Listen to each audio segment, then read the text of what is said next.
అంటే మేడం గారు ఏమన్నారంటే ప్రత్యేక హోదా ఎందుకు తెచ్చుకోలేకపోయారు కాంగ్రెస్ పార్టీ ఉంటే అన్నారు. 2019 తర్వాత లోక్సభలో కాంగ్రెస్ పార్టీకి 53 మంది 54 మంది ఎంపీలు ఉన్నారండి.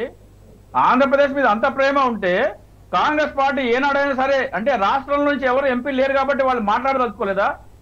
ఏ కాంగ్రెస్ ఎంపీ అయినా సరే ఈ విషయంలో కేంద్ర ప్రభుత్వం నిలదీశారా?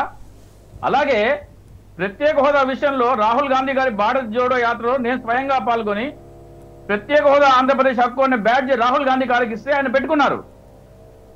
కానీ అదే బ్యాడ్జి నేను నా ఖర్చుతో 80,000 రూపాయలు ఖర్చు చేసి దాదాపు 7,000 రూపాయలు 7 బ్యాడ్జీలు ప్రత్యేక హోదా ఆంధ్రప్రదేశ్ హక్కు అని కాంగ్రెస్ పార్టీ లోగోతో పెట్టుకోమని ఆంధ్రప్రదేశ్ కాంగ్రెస్ పార్టీ శాఖకి ఇస్తే వాళ్ళు అధికారికంగా పెట్టుకోవడానికి ఇష్టపడలేదు. వాళ్ళు పెంట కుప్పలో పడేశారు అవన్నీ. ఓకేలేండి, ఇప్పుడు మళ్ళీ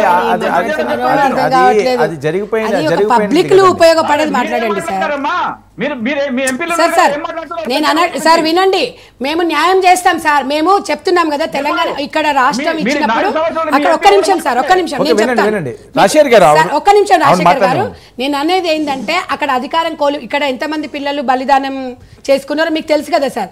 ఇక్కడ అధికారం కోల్పోతుందన్నా కూడా ఆంధ్ర ఒక్క నిమిషం సార్ అధికారం కోల్పోతుందన్నా ఇక్కడ మీకు ఇక్కడ తెలంగాణ ఇచ్చింది 100% మేమే చేస్తాం సార్. మేమే న్యాయం చేస్తామని చెప్తున్నాము. మీరు డ్యామ్ షూర్ గా వినండి. మీరు రాహుల్ గాంధీ గారి గురించి గొప్పగా చెప్పిండ్రు.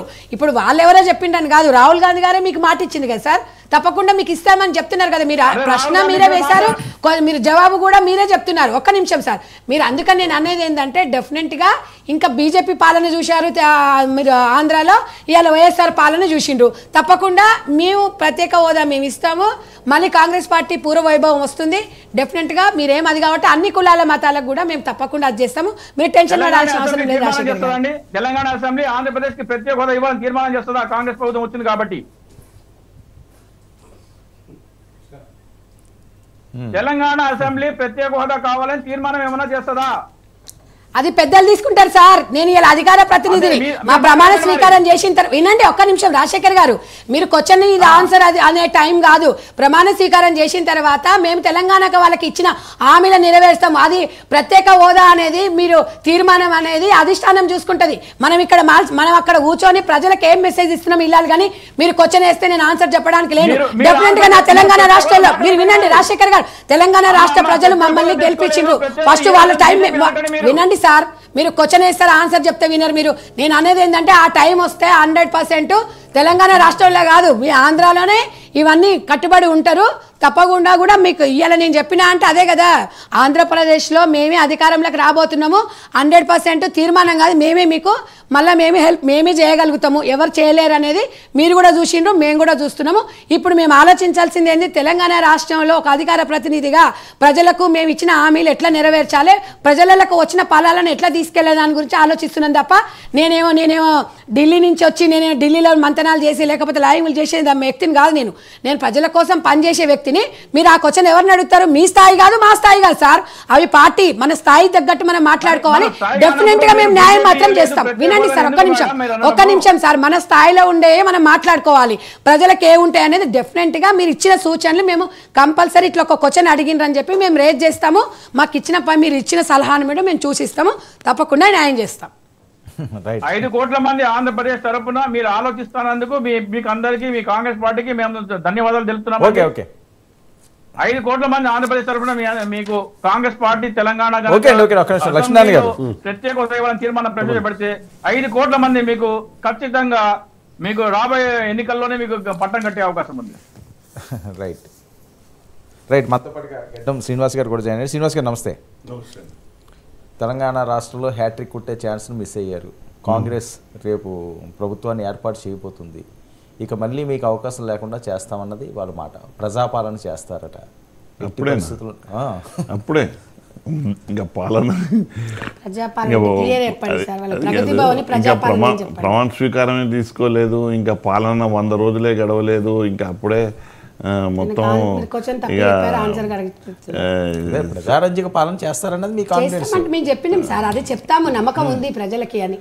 ఇప్పుడు ఇది ఏంటంటే కాంగ్రెస్ పార్టీ గురించి ఎవరికి తెలియంది కాదు. కాంగ్రెస్ పార్టీ ఏంది అని అంటే ఇది నాకైతే 3 రోజుల ముచ్చటలాగానే కనిపిస్తుంది. ఎందుకు అని అంటే మొన్న ముఖ్యమంత్రి ఇప్పుడు రేవంత్ రెడ్డి ముఖ్యమంత్రి అవుతాడు అని అందరూ అనుకున్న సందర్భంలో అసలు ఏమాత్రం కూడా అవకాశం లేని దాంట్లో కూడా ఏలు పెట్టి వాళ్ళు ఏంటి అని అంటే ఇద్దరు దానికి ఆయనను ముఖ్యమంత్రిగా మేము చూడము అని చెప్పి హైకమాండ్ వరకు మొరబెట్టుకున్నారు. అంటే అది కట్ విషయం ఏంటంటే రేవంత్ రెడ్డి గారు ఫ్రంట్ రన్నర్గా ఉంటూ ఆయన వచ్చిన తర్వాత పార్టీ కొద్దిగా ఏంటంటే గ్రాఫ్ పెరిగినమాట వాస్తవమే. అంటే ఇంతటి క్లియర్గా ఉన్నటువంటి విషయాలనే వీళ్ళు దాంట్లోనే వీళ్ళు ఏంటంటే కుమ్ములాటలు కొట్లాటలు ఇవన్నీ పెట్టుకున్నారు అని అంటే ఇంకా ఎన్నో విషయాలు ఉంటాయి తటస్థంగా ఉన్న విషయాలు. అందులో ఎంతమంది చేతులు పెడతారు వీళ్ళు? ఇవాళ రేవంత్ రెడ్డి గారు నాకు అనిపిస్తుంది ఏంటి అని అంటే ఈ మంత్రివర్గ విస్తరణ అయిన తర్వాత ఆ తర్వాత మొదలవుతుంది అసలు కథ. ఇప్పుడైతే ఏంది అని వాళ్ళిద్దరినీ హైకమాండ్ పిలిపించింది, సోనియా గాంధీ పిలిపించింది. సోనియా గాంధీ వాళ్ళకు నచ్చజెప్పింది.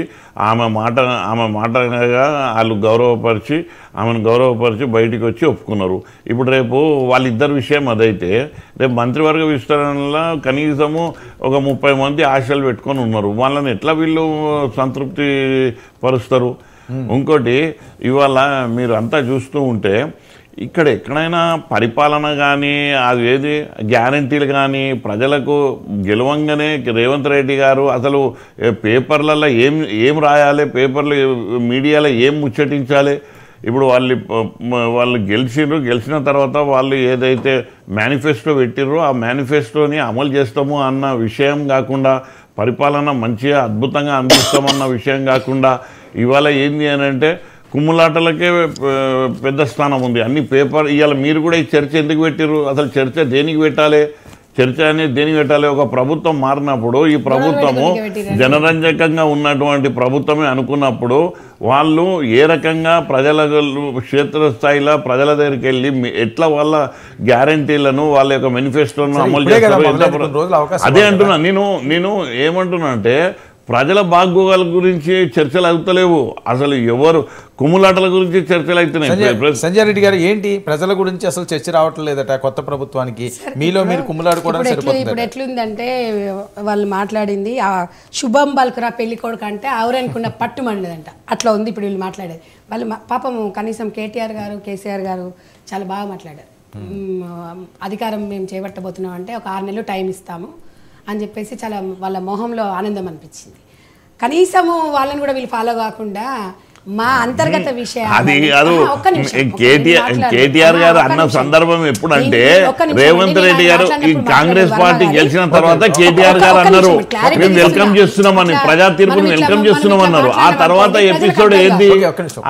ఎపిసోడ్ ఏంది అంటే ముఖ్యమంత్రి పదవి గురించి అయినటువంటి కుమ్ములాటల గురించి అది కాదు కదా, దాని తర్వాత ఎపిసోడ్. అయితే నేను అనేది ఏంటి సార్ అంటే ఇప్పుడు వీళ్ళన్ని మాటలు పట్టించుకునే పరిస్థితుల్లో మేము లేము. ప్రజలు కర్రు కాల్చి వాత పెట్టిండ్రు, మాకు స్వాగతించిండ్రు. నేను అనేది ఏంటంటే వాళ్ళకి ఇచ్చిన హామీలు మేము నెరవేర్చాలి. నెరవేర్చినప్పుడు మీరు మాట్లాడండి. ఒకటి ఇది మీరేమన్నారు ఇంతకుముందు ఫామ్ హౌస్ సీఎం అంటే అది మా ఇష్టము అన్నారు ఒక మాట. ఇప్పుడు ప్రాంతీయ పార్టీ ఒకప్పుడు, ఇప్పుడు జాతీయ పార్టీ అయినా కూడా మా సీఎం కేసీఆర్ గారు అన్నారు. అది మీ అంతర్గత విషయం, మాకు సంబంధం లేదు. మా అంతర్గత విషయంలో నేను కూడా సీఎం కావాలనుకుంటా. కాంగ్రెస్ పార్టీలో నేను కూడా అనుకుంటా అండి. ఆశ ఉండదమ్మా, మేము మన ఫస్ట్ మాట్లాడేది కూడా అదే. దాంట్లో తప్పేముందండి? అవకాశం ఉంది. 30 సంవత్సరాల పార్టీల కోసం పనిచేసిండ్రు. ఇప్పుడు 100 మంది ఉన్నారు. మీ దాంట్లో ఏక్ నిరంజన్ ఉన్నారు, మీ దాంట్లో కేసీఆర్ గారు, లేకపోతే కేటీఆర్ గారు, ఇంకెవరు నాయకులు ఉన్నారు ఒకసారి చెప్పండి. లేకపోతే వాళ్ళ తర్వాత హరీష్ రావు గారు, ఇంకా మామూలు వాళ్ళు ఎవరున్నారో చెప్పారు. మా దాంట్లో 100 మంది మేము చూపిస్తాం. తప్పు లేదు సార్. తల్లి దగ్గర పోయి అడుక్కున్నారు, నాకు కూడా అవకాశం ఇవ్వండి అని అన్నారు. తప్పేముంది సార్? తల్లి సర్ది చెప్పింది, తల్లి సర్ది చెప్పి పంపించింది. అది మా పంచాయతీలు, ప్రజలకేం సంబంధం, మీకేం సంబంధం?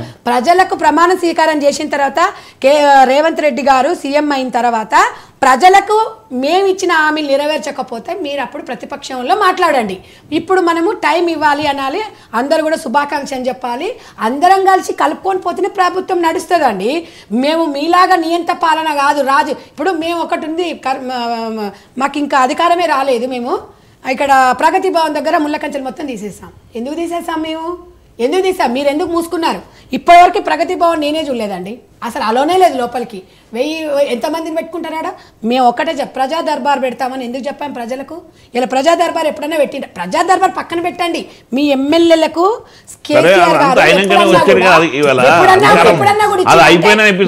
అయిపోయింది కాదు, మేము మా పాలన గురించి చెప్తున్నాం, ప్రజలకు నమ్మకాన్ని ఇస్తున్నాం.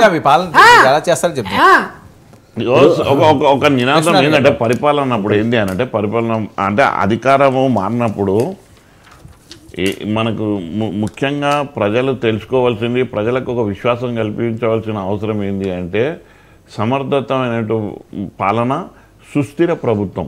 అంటే సమర్థవంతమైనటువంటి నాయకత్వం, సుస్థిర ప్రభుత్వం అనేది ఇది ప్రజాక్షేత్రంలో ప్రజలకు అవసరం. ఇవి ఆ సుస్థిర ప్రభుత్వం లేదని ముందు కాదండి, నేను ఎవరు గౌరవిస్తలేరు, అందరూ గౌరవిస్తలేరు. ఆ సుస్థిర ప్రభుత్వానికి విఘాతం కలిగి ఎలా సాగుతుందో అది కాలం నిర్ణయిస్తుంది.